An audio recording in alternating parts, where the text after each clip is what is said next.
Carlos de Buenos días. Mi nombre es Oscar Lemos y vengo de Iglesia Antorcha Encendida de Metapán. En esta mañana, antes de comenzar, quisiera pedir a la mano de Dios en el tiempo, quisiera que incluyeran sus rostros. Señor Jesús, que está en los cielos, en esta mañana te pedimos pedir que tú puedas hablar a nuestras vidas a través de tu santa palabra, Señor. Prenda, Señor, la vida de cada persona que está en este lugar y al terminar estos 10 minutos, Señor, podamos quedar diferentes, podamos quedar un reto nuevo a través de tu palabra, Señor. Que tu santa palabra pueda ser viva y eficaz en nuestra vida. Ponemos en tus manos en Cristo Jesús. Amén. Juan Bosch fue una persona, fue un reformista, vivió alrededor de 102 años antes de Martín Lutero. Esta persona murió por defender el Evangelio. Él lo que defendió toda su vida fue que Jesús, para poder ir al cielo, lo único que tenemos que hacer es creer en Él como único y suficiente Salvador. Pero Él, por obedecer lo que Dios le había mandado, Él fue a la muerte. Y esa persona estando a punto de morir, dijo unas palabras, y quisiera retomarlas, y dijo: no puedo retroceder. Mi Señor pasó por la senda del deber y la verdad, aunque le condujo al Calvario. ¿Cómo yo, uno de sus humildes imitadores, podría retroceder ahora? Esta persona, estando a punto de morir, murió quemada, estando en una fogata.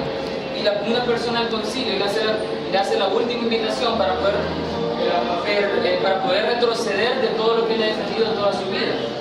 Pero esta persona lo que le respondió fue: no puedo retroceder. Esta persona obedeció a Dios durante su vida, porque Dios le había dicho que él tenía que defender el Evangelio, pero él, por defender lo que Dios le había mandado, fue llevado a la muerte, y fue lo que él recordó en ese mismo momento. El ejemplo de Jesús fue su confortación en medio del dolor. Y no hay mejor ejemplo que Jesús hablando de la obediencia. Y esta mañana yo quisiera hablar con ustedes del tema Jesús y la obediencia. Y vamos a resaltar 3 puntos de la obediencia. Uno de ellos es, vamos a definir qué es obediencia. Si vamos a hablar de obediencia, tenemos que saber qué es obediencia. En segundo lugar, vamos a ver que para obedecer a Dios se necesita convicción. Y en tercer lugar, que la obediencia trae sufrimiento. Quisiera que buscáramos en nuestra Biblia el pasaje de Filipenses, capítulo 2. Versículos del 1 al 9, del 5 al 8. Dice: haya pues en vosotros este sentir que hubo también en Cristo Jesús, el cual, siendo en forma de Dios, no estimó el ser igual a Dios como cosa que aferrarse, sino que se despojó a sí mismo, tomando forma de siervo, hecho semejante a los hombres, y estando en la condición de hombre, se humilló a sí mismo, haciéndose obediente hasta la muerte, y muerte de cruz. Esta palabra obediente me llama mucho la atención. Y en realidad esta palabra, en su original, la palabra significa upekos. Y esta palabra upekos, lo que nos da a entender, se deriva de 2 raíces, upo y akuo. La palabra upo significa bajo autoridad. Y la palabra akuo significa escuchar.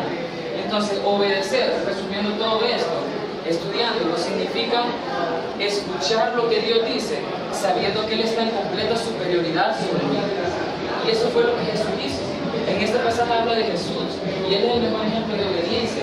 Y Él escuchó atentamente lo que Dios le dijo, sabiendo que Dios estaba en completa superioridad sobre él, que Él tenía que obedecer a Dios. Y yo no sé en este momento de tu vida qué es lo que Dios está pidiéndote a vos, qué es lo que Él te está hablando. Y no sé si vos lo estás escuchando y lo estás poniendo superior a tu vida. Hay muchas veces que el problema es que nosotros, al escuchar la voz de Dios, tenemos orgullo en nuestro corazón y no dejamos que Dios ordene nuestras vidas. Pero quisiera que identificaras en este momento algo que Dios te está pidiendo en tu vida, que te está pidiendo que tú le entregues. Ahora, el versículo 5 al 6 habla de que Jesús era en forma de Dios, y es que Jesús dejó a un lado los atributos divinos. Él podía venir a este mundo y venir con toda su gloria, pero Él no estimó ser igual a Dios. Él lo dejó a un lado, todos sus atributos divinos. Y quizás muchos dirán: ok, está bien que Jesús hubiera venido como humano, está bien, pero que hubiera venido como un príncipe. Pero Él no vino como un príncipe. Dice el versículo 7 que Él vino como un siervo. Él no solamente dejó a un lado todos sus atributos como Dios, sino que Él también tomó forma de siervo. Él nos sirvió a vos y a mí. Él sirvió a toda la humanidad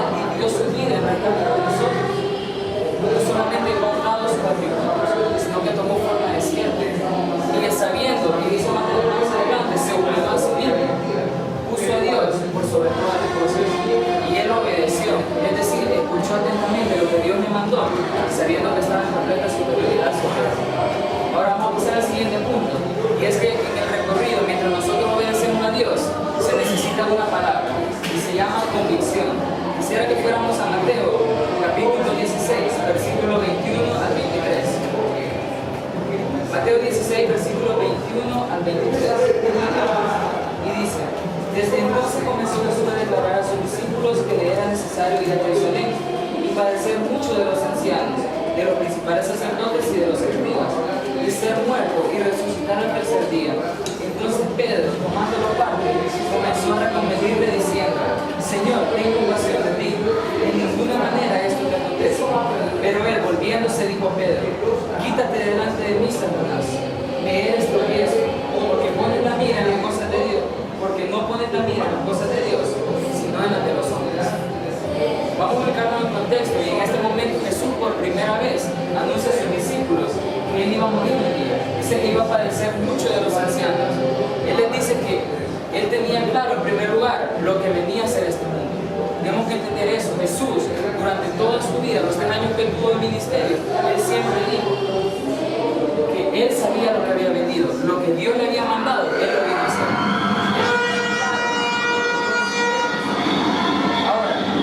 Hace una pregunta: ¿tiene usted claro lo que Dios le está pidiendo en este momento de su vida espiritual?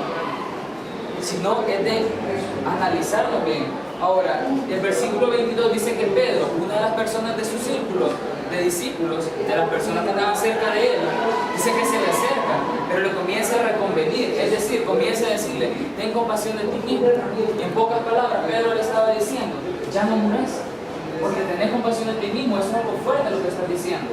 Le estaba diciendo: ya no morirás. Es decir, el comentario que Pedro le estaba haciendo a Jesús, estaba en contra de lo que Dios le había mandado. Y Jesús, me llama mucho la atención la actitud que tomó en el versículo 23. Le dijo: quítate delante de mí, Satanás. Y es bien interesante cómo Jesús aprendió a identificar cuando un comentario venía de Dios o de Satanás. Y eso es lo que muchas veces a nosotros nos hace falta, porque cuando Dios habla en nuestras vidas y nosotros escuchamos su voz, Él marca límites. Pero hay personas que se van a acercar a nosotros, incluso de nuestra misma familia, de nuestro mismo círculo familiar o círculo de las personas que están alrededor de nosotros, y nos van a decir: mira, eso que estás haciendo creo que está mal. Nos van a decir: no te sometas a la voluntad de Dios. Pero tenemos que aprender a discernir y a entender cuando un comentario viene de Dios o de Satanás, porque fácilmente un comentario como eso nos puede derrumbar lo que Dios está haciendo en nuestras vidas. Y tenemos que aprender a identificar cuando un comentario viene de Dios o de Satanás. ¿Cómo lo vamos a hacer? Cuando Dios habla, marca límites, y si lo que nos hacen un comentario está fuera de esos límites, es decir, ese comentario viene de Satanás, pero si el comentario que nos hace están dentro de los límites que Dios ha marcado, ese comentario viene de Dios. Pero a lo largo de la obediencia vamos a encontrar algo, y es que parte de la obediencia es el sufrimiento. Quisiera que fuéramos a 1 de Pedro, capítulo 2, versículos 20 y 21.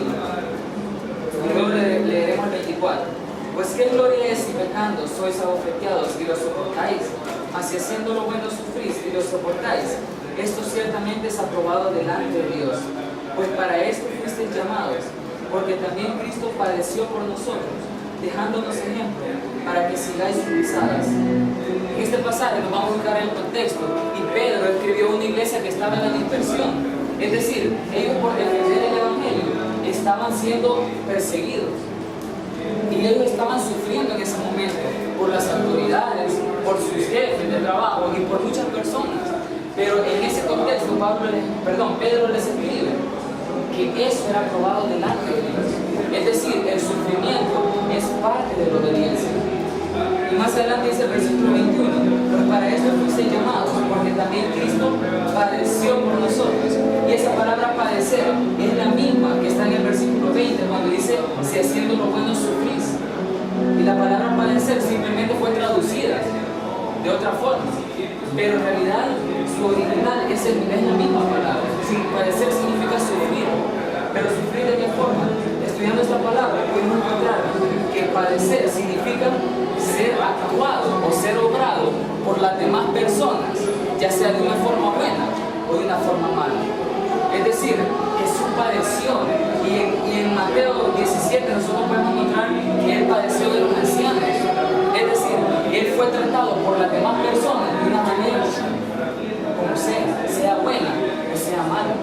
Y mientras vos y yo estemos obedeciendo a Dios, van a haber personas que van a padecernos nosotros, es decir, van a hacernos sufrir, nos van a hacer comentarios, nos van a tratar de destruir lo que Dios está haciendo en nuestras vidas, y eso nos va a hacer sufrir, y eso significa sufrimiento. Tenemos que entender desde el momento que queramos obedecer a Dios, que parte de nuestra obediencia va a ser sufrimiento, sí o sí, el sufrimiento va a venir a nuestras vidas a causa de la obediencia. Para terminar, quisiera leer un versículo que está ahí mismo en ese pasaje, el versículo 24, quien llevó él mismo nuestros pecados en su cuerpo sobre el madero, para que nosotros, estando muertos en los pecados, vivamos a la justicia, y por mi herida fuisteis sanados. Es interesante cómo en medio de este contexto Pedro menciona la muerte de Jesús. Es que nuestra motivación para obedecer a Jesús, para obedecer más allá del sufrimiento de Jesús, es el amor que Él tuvo por nosotros. No hay nada que nos pueda motivar después de seguir adelante estando sufriendo que la muerte del Señor Jesús. Pensar en lo que Él ha hecho por nosotros. Él dio todo por nosotros. Lo que nosotros podemos hacer por Él no es nada. Quisiera que, para terminar como conclusión, mencionarle el pasaje que leí al inicio.